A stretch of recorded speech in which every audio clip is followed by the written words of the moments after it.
Bien, bonjour, avec ce dimanche 15 décembre 2013 qui arrive. C'est la 3e semaine de l'Avent que nous sommes appelés à vivre. Cette 3e semaine, on l'appelle, ce dimanche, on l'appelle le dimanche de la joie, ou le dimanche rose, ce qui explique pourquoi dans la couronne de l'Avent, il y a cette chandelle, ce cierge rose. Le rose qui veut nous dire, il faut tenir bon, il faut garder courage, le Seigneur vient. Alors, c'est un appel à tenir bon.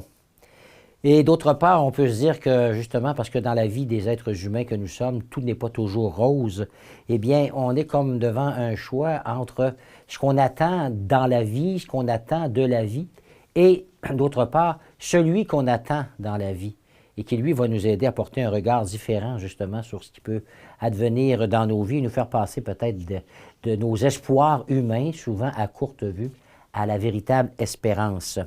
Et c'est comme ça que me revenait à la mémoire une légende, qu'on dit est une légende indienne, où comme un vieux sage, c'est un grand-père qui s'adresse à ses petits-enfants et qui leur dit ceci. Vous savez, chaque personne dans la vie a à côté d'elle, pour l'accompagner, un loup et puis une brebis.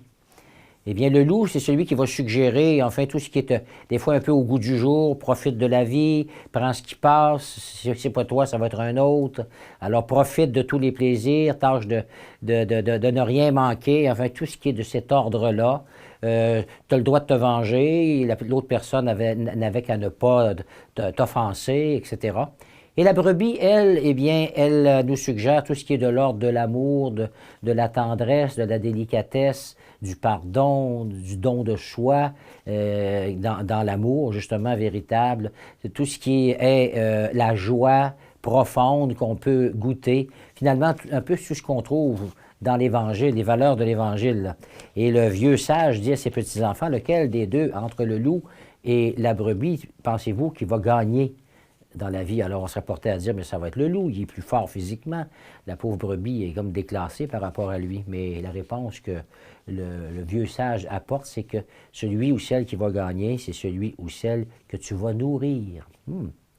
Très bonne question. Qu'est-ce que je nourris dans ma vie?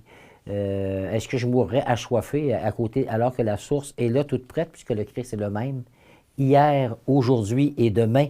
Et c'est lui qui peut combler nos besoins les plus profonds, nos soifs les plus profondes. Alors, si nous savions voir comme il se doit, si nous savions goûter, nous verrions justement déjà que les signes sont là dans ce que le Christ nous apporte quand on vit de lui ou avec lui, de telle sorte que on va constater que, par exemple, les cœurs fatigués renaissent, ils retrouvent de l'ardeur.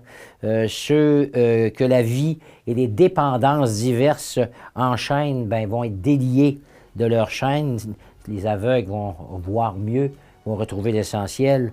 Les pauvres, laissés pour compte, on va leur faire preuve de justice. Les accablés par la multiplicité des tâches, par tout ce qui écrase, par les voies qui ne conduisent nulle part, les faux bonheurs, eh bien, ceux-là et celles-là se redressent.